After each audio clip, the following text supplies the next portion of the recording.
안녕하세요. 저는 여기저기 정착할 곳을 찾아 여행을 다니고 있는 30대 여자입니다. 사연을 듣다 보니 개념 가출한 시댁 이야기가 많길래 저도 저의 전 시댁 이야기를 해볼까 싶어 사연을 보내봅니다. 남편은 제가 운영하던 작은 꽃집의 단골 손님이었습니다.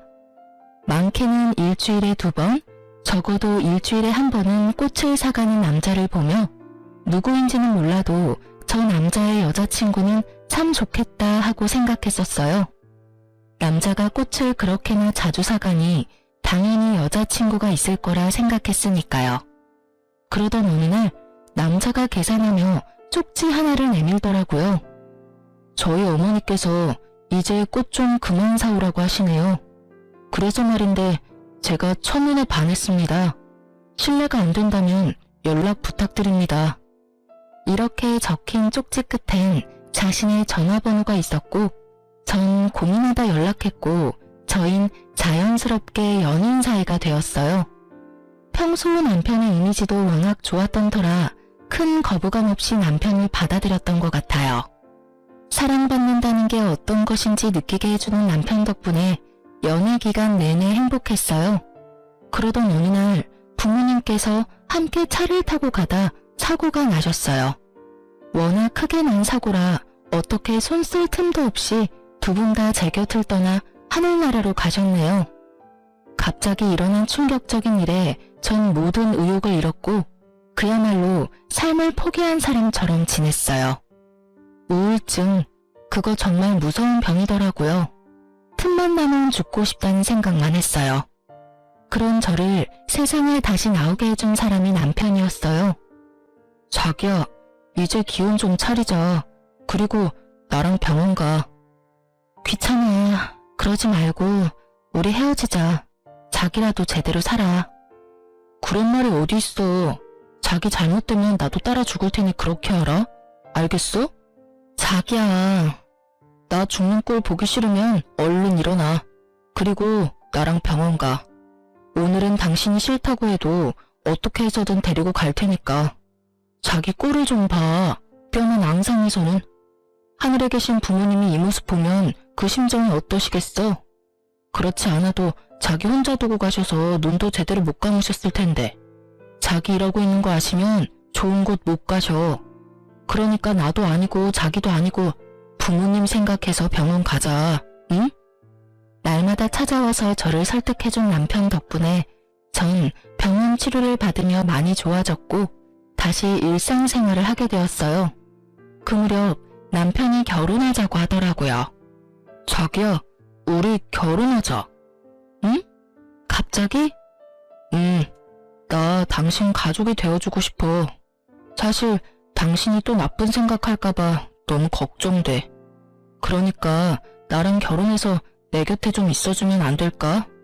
당신 잘못되면 내가 못 살 것 같아서 그래. 제가 바다 끝까지 무너진 모습을 보고도 애절하게 결혼을 원하는 남편을 보며 내가 앞으로 이런 남자를 또 만날 수 있을까 싶더라고요.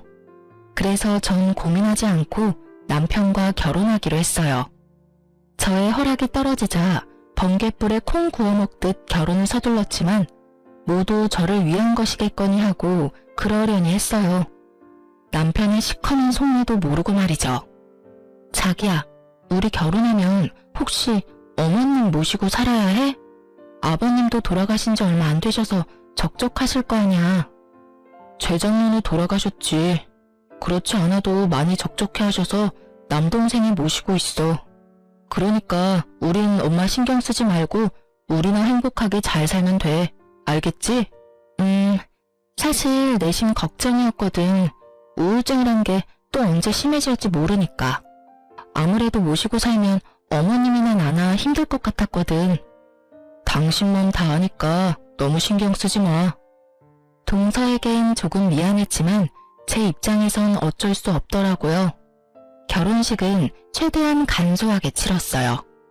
남편은 3남매인데 막내 아가씨도 시집을 갔고 남편이 마지막이었던 터라 어머님도 조용히 올리는 결혼식을 반겨주셨어요. 고마워. 내 뜻대로 간소하게 결혼식 올려줘서. 내심 걱정했거든. 아무래도 당신이 맞이라 어머님 생각은 다를 수도 있으니 말이야. 그런 걱정을 왜 해? 당신도 봤잖아. 엄마도 좋아하시는 거. 우리 집도 막내 결혼식 올린 지 얼마 안 돼서 또 손님들 초대하기도 좀 그랬는데 때마침 당신이 간소하게 치르자고 하니 우리가 더 다행스러우는걸. 그러니까 그런 걱정 말고 당신은 그냥 건강 생각하면서 푹 쉬어.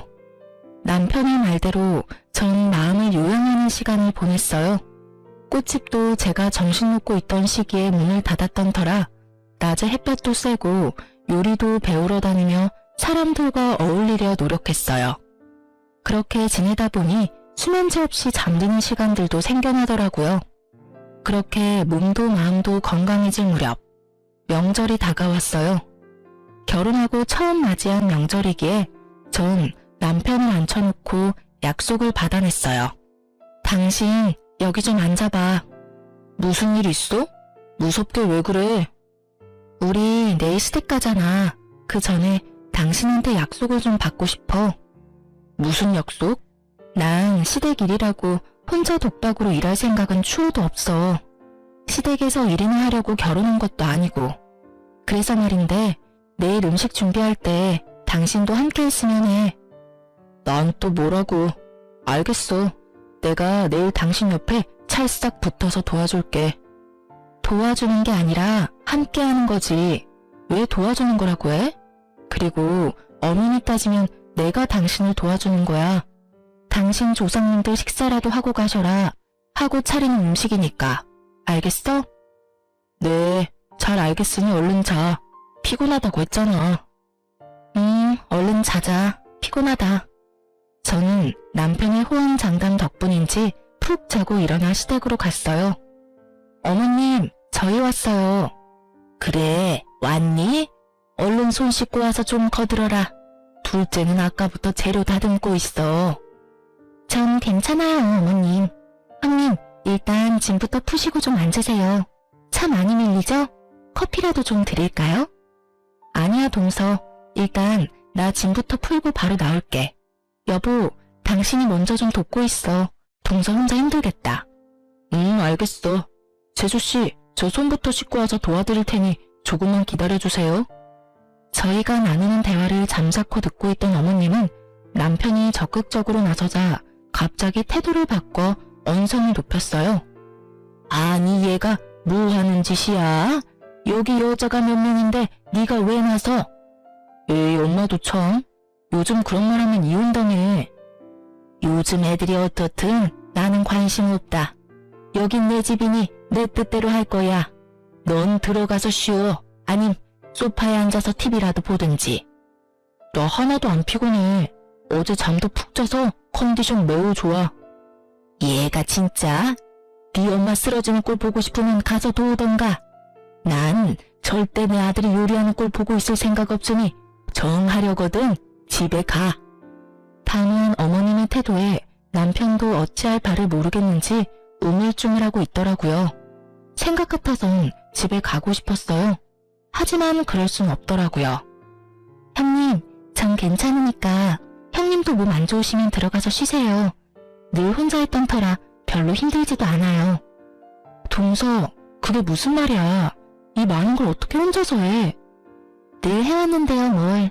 그리고 전 음식 만드는 것보다 어머님 노여움이 더 힘들어요. 그러니까 아주버님 벌 그만 세우시고 형님도 같이 들어가세요. 전 진짜 괜찮아요, 형님.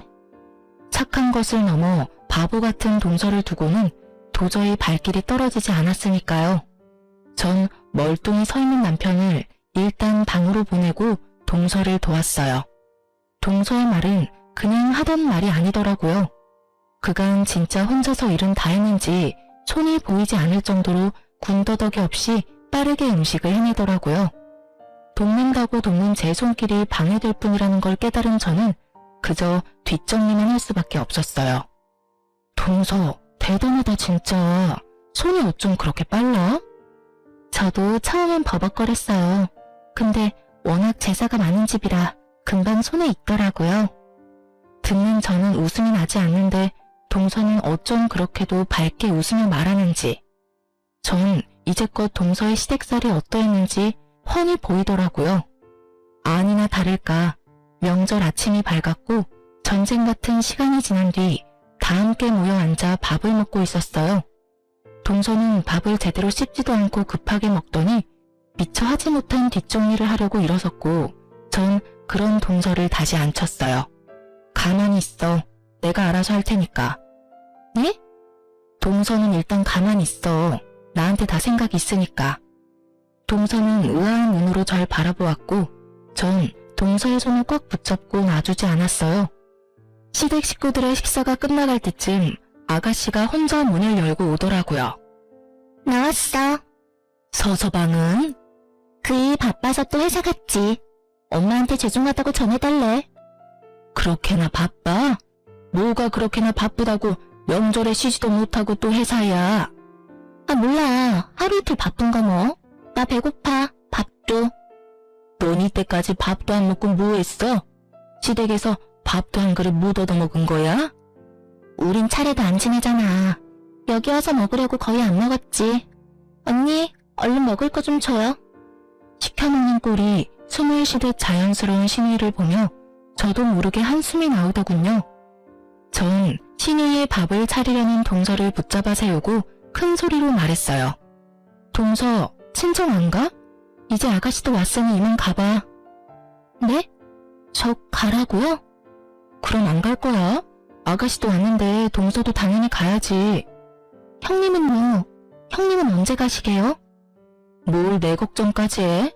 나도 동서 보내고 갈 거니까 내 걱정하지 말고 동서나 얼른 가. 부모님들이 얼마나 기다리시겠어? 동서도 외동딸이라며.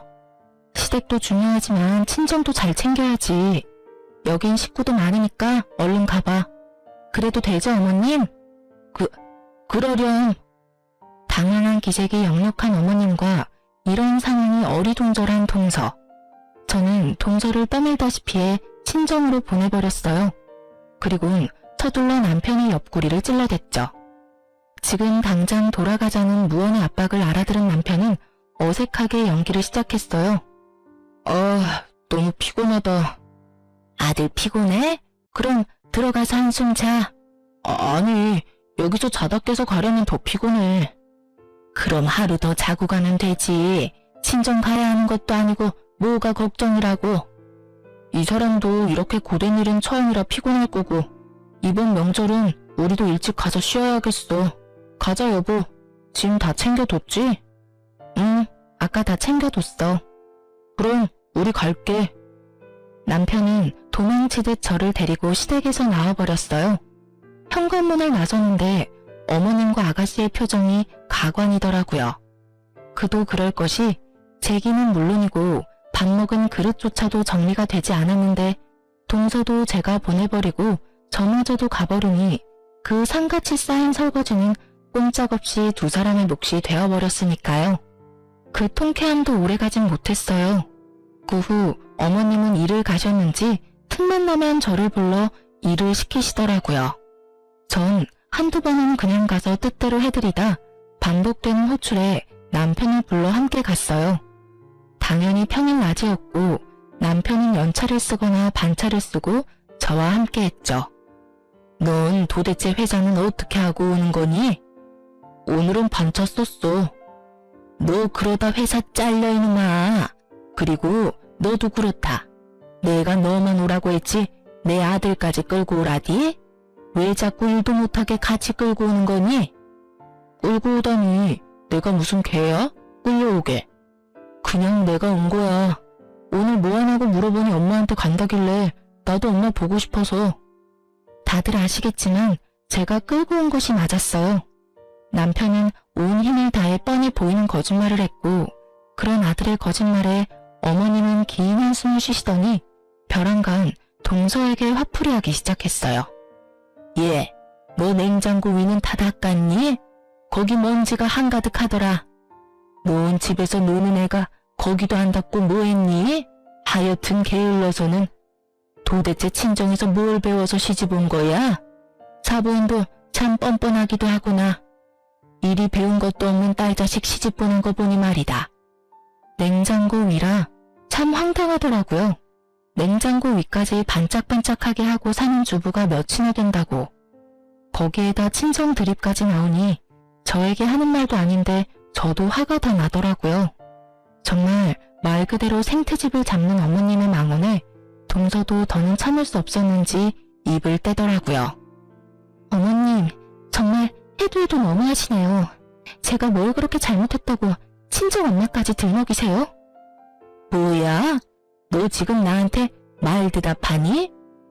네, 저도 할 말은 해야겠어요. 지금까진 어머님이 하시는 말씀 다 저를 위하는 말이다 생각하고 넘어가려고 했어요. 근데 요즘엔 해도 해도 너무하시잖아요. 친정엄마가 무슨 잘못을 했다고 그런 소리까지 하시냐고요. 원래가 그렇다. 시집와서 네가 잘못하면 친정엄마가 욕먹는 법이야. 그런 법은 없어요, 어머님. 그리고 제가 잘못해서 혼내시는 거 아니시잖아요. 만만한 게 저라고 형님이 저처럼 가만히 있지 않고 할 말 다 하시니까 저한테 지금 화풀이 하시는 거잖아요. 제가 바본 줄 아세요? 내가 언제 너한테 화풀이를 했다고 그러니? 얘가 아주 생사람 잡는구나. 왜? 너도 네 형님이 바락바락 시어머니 이겨먹는 꼴 보니 따라하고 싶더니? 그래서 눈 똑바로 뜨고 나한테 대드는 거야? 집안 꼴 잘 돌아가는구나. 이게 다 너 때문인 건 아니? 네가 내 말끝마다 말대답이나 하니 얘도 너 따라서 그러는 거 아니니? 엄마, 왜 갑자기 이 사람한테 그래? 돈 빠져 이 녀석아. 어디 부모 앞에서 마누라 역성을 드는 거야? 다툼이 절정을 향해 가던 그때 이 다툼을 한 방에 날려버릴 시누이가 뛰어들어왔어요. 엄마, 큰오빠가 돈 준대. 1,000만 원, 나 살았어. 시누이의 등장에 순식간에 다툼은 사라지고 다들 제 눈치를 살피기 바쁘더라고요. 제가 들은 말이니 제대로 들은 말이 맞는 건지 곱씹을 필요도 없었어요. 워낙 티가 나게들 눈치를 살피니까요. 이게 무슨 말이야? 그런 말 없었잖아. 그게 아니라 막내가 워낙 급하다고 해서. 그래서 나하고 한마디 상의도 없이 1,000만 원이나 되는 돈을 주기로 했다고? 당신한테 그렇게 큰 돈이 어디 있어서? 당신 생활비 빼곤 당신 적금 내가 관리하잖아. 그게 퇴직금 조금 정산받았어. 당신 제정신이야? 기가 차더라고요. 하지만 더 기가 차는 건 어머님의 생각과 태도였어요. 너 지금 여기가 어디인지 잊었니? 어디서 소리를 꽥꽥 질러대는 거야? 그리고 가족끼리 힘들면 도와줄 수도 있는 거지. 이게 그렇게 하는 일이니? 상의 한마디도 없이 그렇게 큰 돈을 빌려줬다 해도 황당한데 그냥 줬다고 하잖아요. 어머님은 어떠실지 몰라도 제 기준에선 하는 일이에요. 너 그러다 시어머니 잡아먹겠구나. 내가 네 눈치 보여서 어디 말이라도 하겠니? 엄마 그만해. 불난 집에 부채질 좀 그만하라고.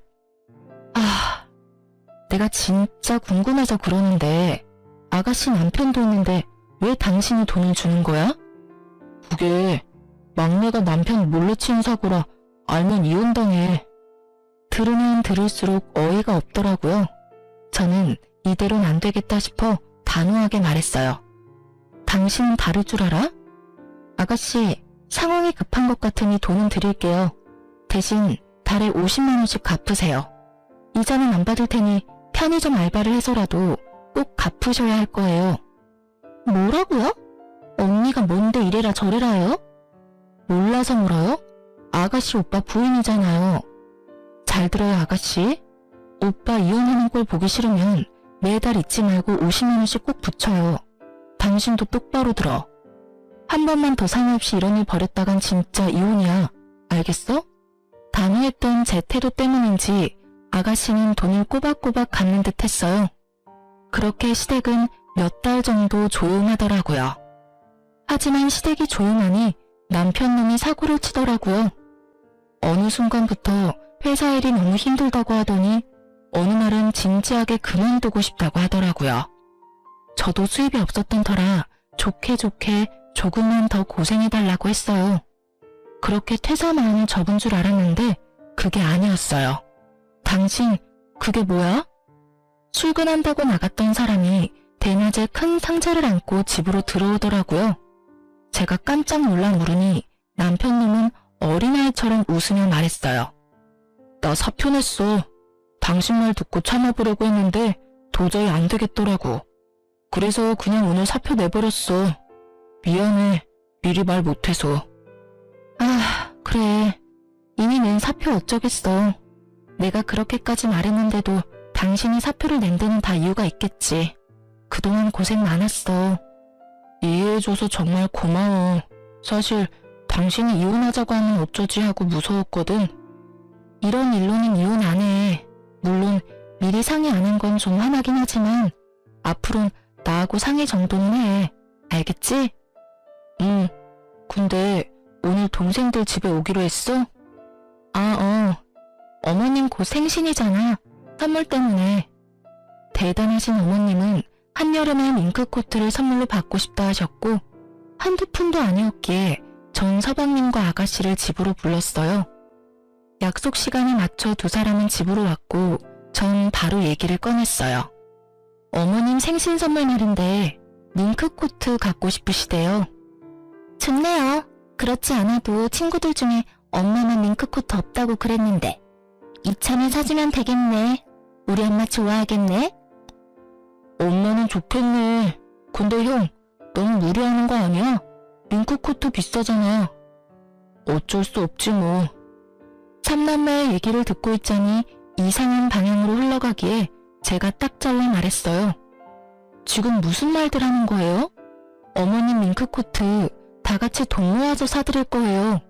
한두 푼짜리도 아니고 저희가 어떻게 사드려요? 어머 언니, 그런 건 원래 마지가 다 하는 거라고요. 저희가 돈이 어디 있어요? 그러게, 형수님, 비싸니까 맏아들이 사드려야죠. 그래 여보, 얘들이 돈이 어디 있어.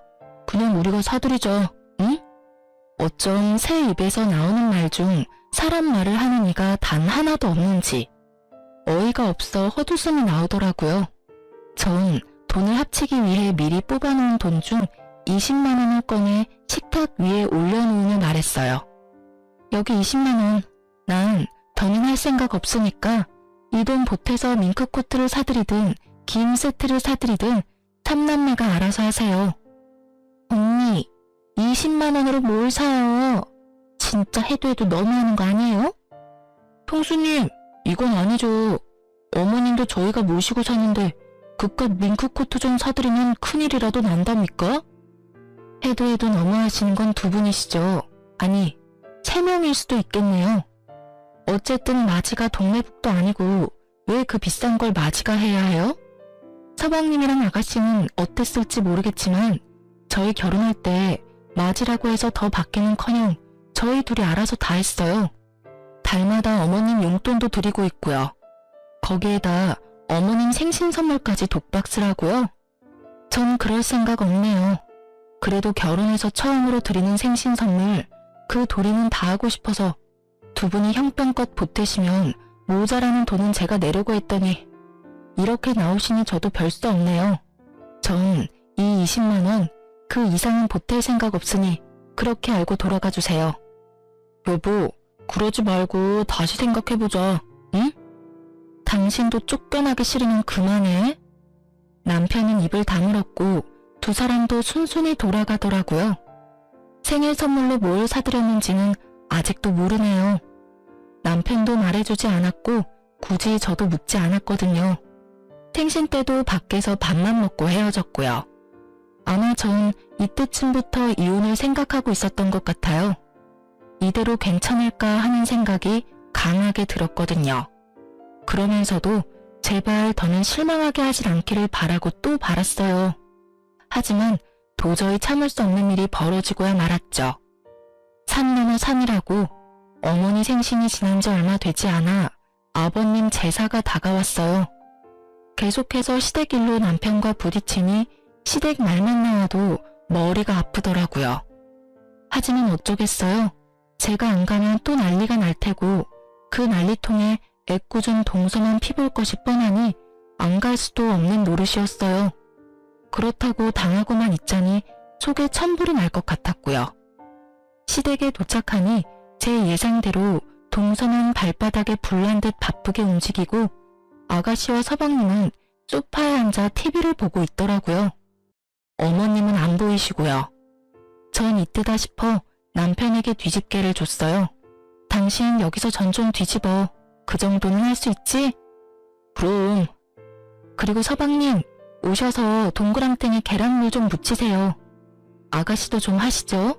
오빠들 다 일할 건데 앉아서 쉴 건 아니죠? 아버님 제사인데 며느리들만 죽어라 일하고 자식들은 놀고 있고 그건 아닌 것 같은데? 다들 저랑 같은 생각이죠. 얼른 오세요. 빨리 끝내고 다 같이 쉬어요. 저의 당당한 요구에 두 사람 다 민망했는지 쭈뼛쭈뼛 주방으로 오더라고요. 두 사람이 오는 것을 확인한 저는 동서의 앞치마를 벗기며 말했어요. 동서는 들어가서 쉬어. 이제껏 혼자 하느라 고생했는데 오늘은 좀 쉬어. 여긴 우리끼리 알아서 해볼게. 괜찮아요, 형님. 저도 같이 할게요. 괜찮기는 뭐가 괜찮아. 얼굴 까칠한 것 좀 봐. 얼른 들어가서 쉬어. 형님, 저 진짜 괜찮은데. 괜찮아도 들어가서 쉬어. 내가 진짜 미안해서 그래. 부탁이다, 응? 저의 부탁에도 망설이는 동서를 방에 밀어넣어버리고 삼남매와 함께 음식 준비를 서두르고 있었어요. 그때 어머님이 들어오더라고요. 일은 다 맡겨놓고 어딜 다녀오시는 건지 표정이 아주 밝더라고요. 하지만 그 밝은 표정은 금세 어두워졌어요. 너희 뭐하니? 둘째는 어디 갔어? 제가 쉬라고 했어요, 어머님. 자식이 이렇게나 많은데 동서 혼자 이 많은 걸 하고 있더라고요.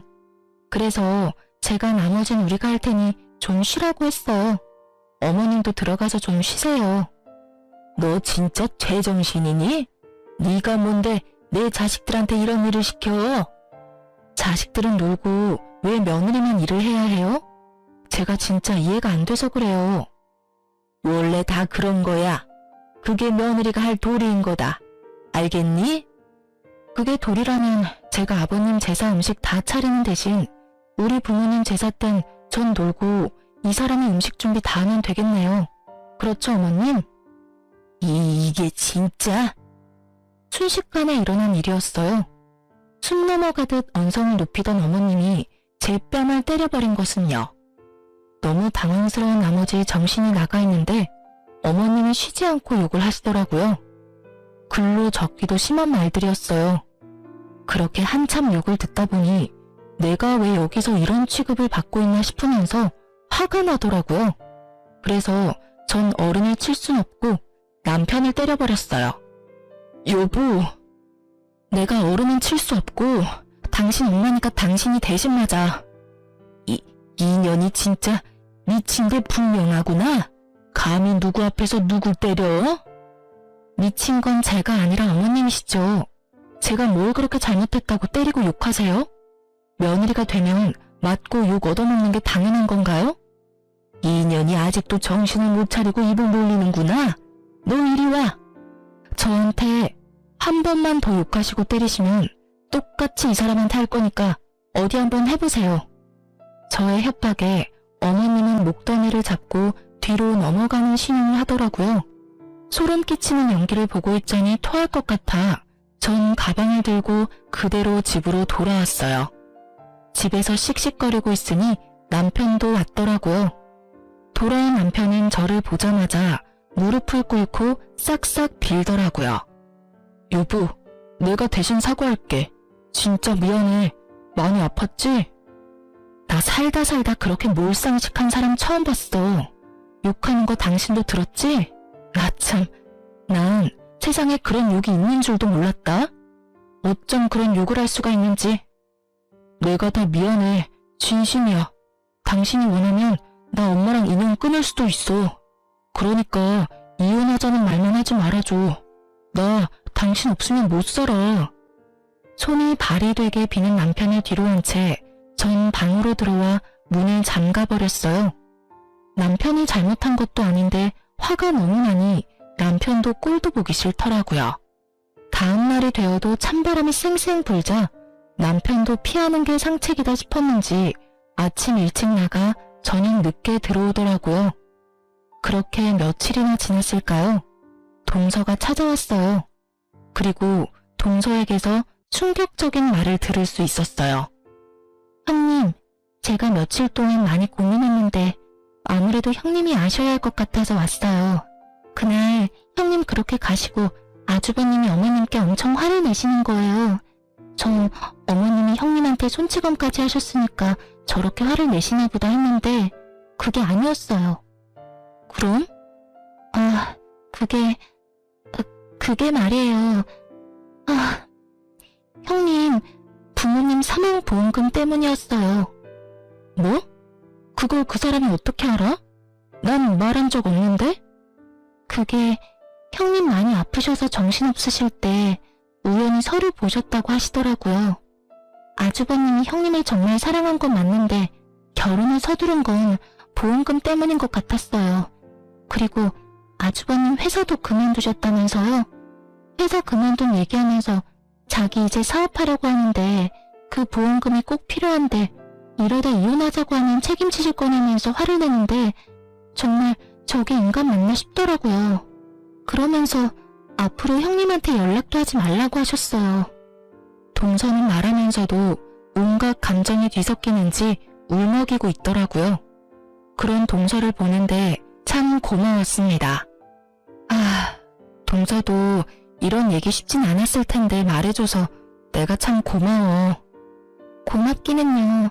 형님이 이때껏 저한테 어떻게 해주셨는데 당연히 말씀드려야죠. 형님, 도망치세요. 이혼하셔야 해요. 이렇게 말하면 좀 그렇지만 그 돈이 어떤 돈인데요. 형님 부모님 목숨값인데 그런 사람들한테 다 줄 수는 없잖아요. 그리고 아주버님 퇴직금 전부 아가씨랑 어머님 드렸어요, 형님. 동서, 진정해. 모르는 사람을 보면 동서가 당사자인 줄 알겠다. 이혼 당연히 해야지. 근데 지금은 때가 아니야. 더 좋은 때를 기다려야지. 근데 나도 나지만 동서는 어째? 나한테 이런 말 전한 거 들키면 모르긴 몰라도 또 큰 사달이 날 텐데. 저도 이혼할 거예요. 그 미친 집구석 질릴 대로 질렸어요. 나 때문에 동서까지. 미안해, 동서. 그런 말 마세요. 형님 때문 아니에요. 형님도 잘 아시잖아요. 제가 이때까지 어떻게 살았는지. 저요, 좋은 게 좋은 거라고 그냥 꾹 참고 살았어요. 근데 그때 들으셨죠? 친정엄마까지 들먹이는 거. 그때 온갖 정이 뚝 떨어지더라고요. 그래도 그놈의 사랑이 뭔지 남편 때문에 한 번 더 참았는데 그날 아주버님이 미친 소리를 하는데 말리기는커녕 더 부추기더라고요, 그 인간. 그런 모습 보는데 이혼밖엔 답이 없겠더라고요. 애도 없겠다. 미련도 없어요. 이렇게나 뚝 부러지는 사람이 그간 참고 살았을 생각을 하니 참 안쓰럽더라고요. 전 동서의 손을 꽉 잡아주었고 동서는 그간 서름이 떠올랐는지 울더라고요. 그런 동서와 함께 저도 울었어요. 그제야 제가 배신을 당했다는 것이 크게 실감이 나더라고요. 한참을 울던 동서는 자신도 때를 기다리겠다며 시댁으로 돌아갔어요. 모든 사실을 다한 저는 남편을 기다렸고 밤이 되자 남편이 돌아왔어요. 좋은 건수라도 생겼는지 다른 날보다 얼굴이 밝더라고요. 좋은 일 있어? 당신 지금 나한테 말 걸어준 거야? 화 좀 풀렸어? 언제까지 아무 말 안 하고 살 순 없잖아. 무슨 좋은 일 있냐고. 표정이 밝네? 아니, 내가 좋을 일이 뭐 있어. 그냥 울상으로 다니면 당신 기분도 처질까봐 밝은 표정 지우려고 노력했지. 그래? 고맙네. 내 기분도 생각해주고. 근데 당신 요즘도 당신 식구들한테 돈 주고 그런 거 아니지? 아니, 내가 미쳤어? 안 그래. 나 이제 영 끊을 거라고 그랬잖아. 표정 하나 바뀌지 않고 거짓말을 하는 남편을 보니 이제껏 날 얼마나 속였을까 하는 생각이 들더라고요. 남편은 여전히 제 앞에선 시댁 식구들과 연락조차 하지 않는 척을 하며 뒤로는 그나마 모은 남편 돈으로 시댁 식구들을 돕고 있었어요. 돌아가신 부모님 사망보험금만 믿고 재산 탕진을 신나게 하는 모습을 지켜보는 꼴도 꽤 즐겁더라고요. 동서는 남편이 시댁을 도울 때마다 저에게 알려줬고 저는 열심히 계산기를 두들겼어요. 마침내 남편 통장이 텅텅 비었을 때쯤 전 남편에게 이혼을 통보했어요. 이혼해 우리. 갑자기 그게 무슨 소리야? 말 그대로 이혼하자고. 갑자기 무슨 이혼이야. 우리 엄마 때문에 그래? 내가 영 끊는다니까. 요즘 연락도 안 하는 거 당신이 더 잘 알잖아. 연락은 안 하지만 돈은 주잖아. 그거 참 이상하지 않아? 언제 얼마가 필요한지 알고 돈을 그렇게 매번 들여? 당신이 그걸 어떻게 알았어? 그게 중요해? 어머님, 서방님, 아가씨 골고루 잘도 나눠주던데. 내가 그랬지? 나랑 상의 없이 한 번만 더 이런 일 벌이면 가만 안 있는다고. 이혼해. 나 맘 돌릴 생각 전혀 없으니까 괜히 힘 빼지 말고 해. 안 돼. 못해. 나 당신 없이 못 살아.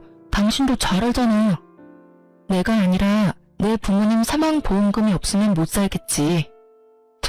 당신이 그걸 어떻게 알았어? 영원한 비밀이 있을 거라 생각했어? 꿈도 크다. 얼른 짐 싸서 나가. 여기 내가 처녀 때부터 살던 내 집인 건 알지? 당신 집은 1%도 없으니까 문구적거리지 말고 당장 나가줘. 10분 시간 줄게.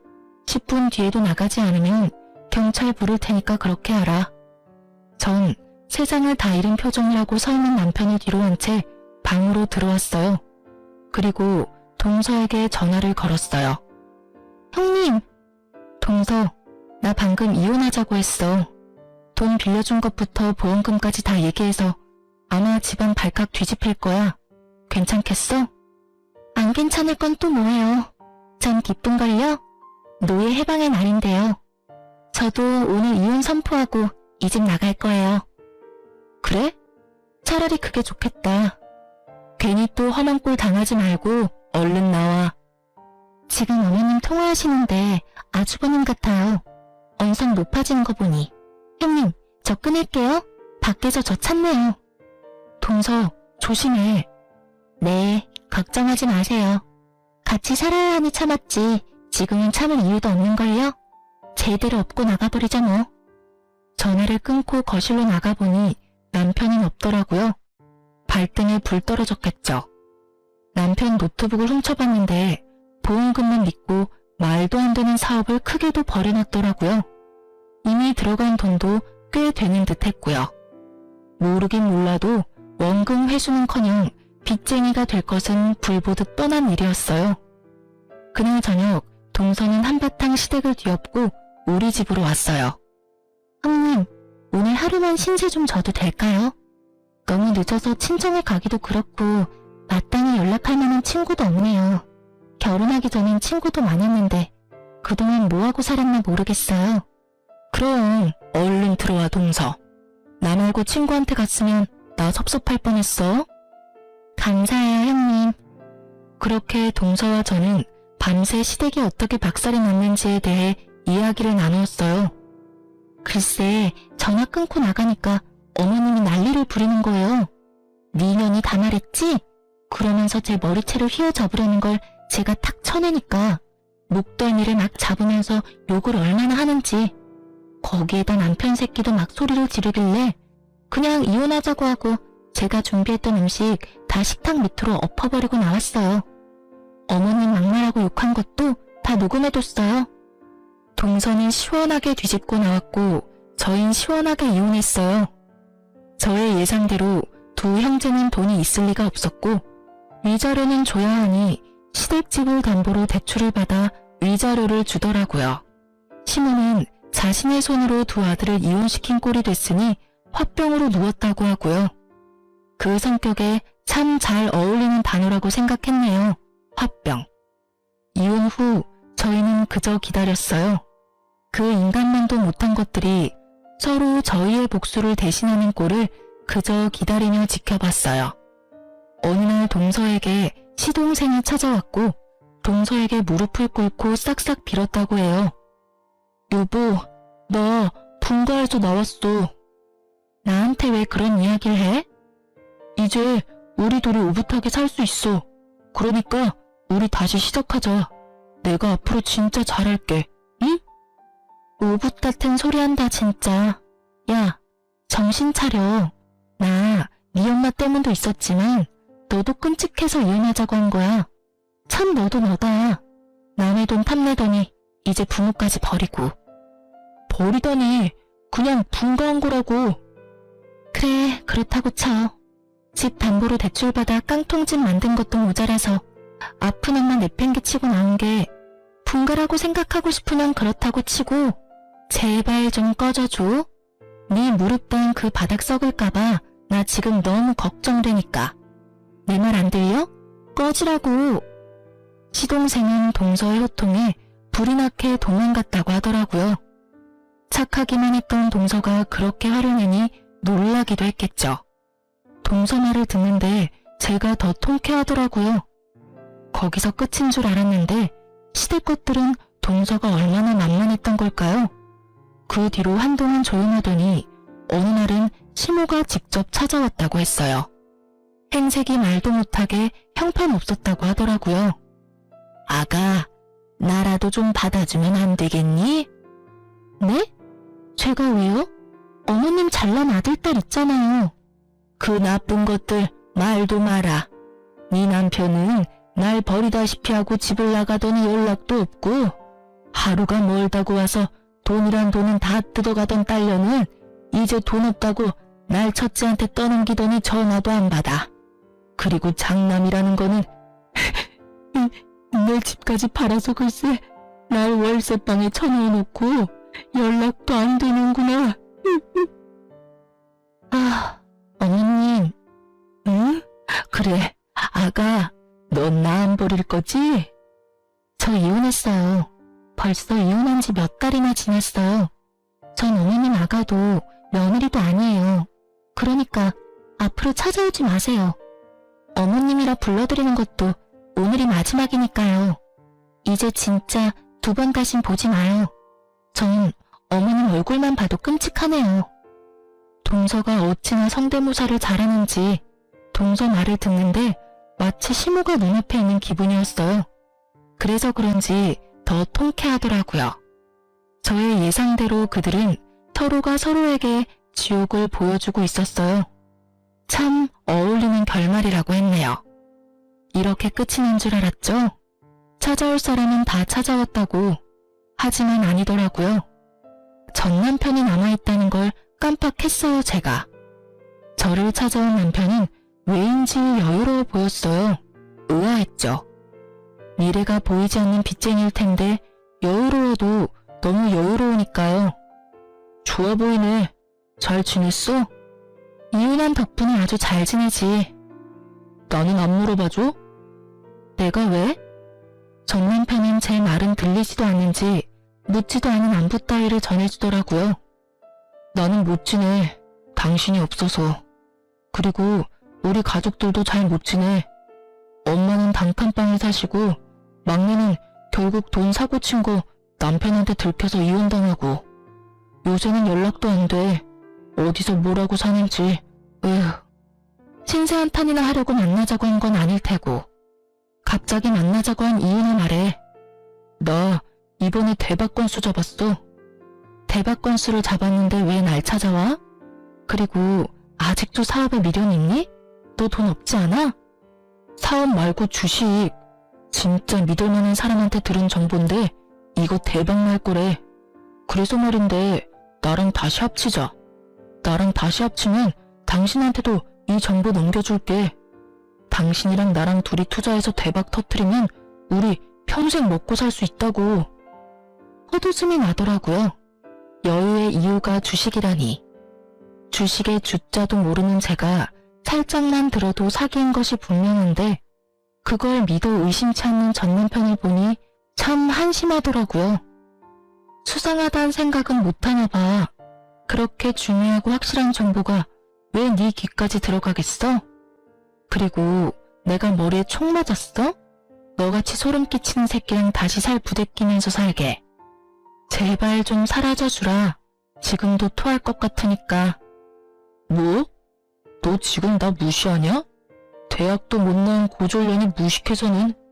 그러니까 네가 그 큰 보험금을 가지고도 그 모양 그 꼴로 사는 거야. 알겠어? 뚫린 입이라고 나오는 대로 짓거리는 전 남편의 얼굴을 주먹으로 날려버렸어요. 생각 같아서는 짓밟아주고 싶은 걸 그딴 새끼에게 괜한 건수 만들어주고 싶지 않아 겨우 참았네요. 전 다시 찾아오면 경찰에 신고할 거라는 말을 남기고 돌아섰어요. 그 후 전 남편이 어디까지 망하나 지켜보기 위해 사기 같은 주식을 주시했어요. 그 주식은 며칠 오르는가 싶더니 빠르게 고꾸라지더라고요. 하루아침에 나락으로 가는데 전 남편의 미래를 보는 것 같아 한참을 웃었어요. 그리고 며칠 뒤 자신이 어디까지 갔는지 알려주고 싶은지 전 남편에게 전화가 왔어요. 찾아오지 말랬더니 전화질이야? 있잖아, 나 경찰서인데 나 한 번만 살려주면 안 될까? 뭐? 경찰서? 나 사실 빚쟁이 됐어. 저번에 말했던 주식만 믿고 여기저기 돈 빌려다 투자했는데 완전 깡통 찼어. 그래서 지금 고소당해서 경찰서인데 당신이 한 번만 좀 도와주면 안 될까? 제발.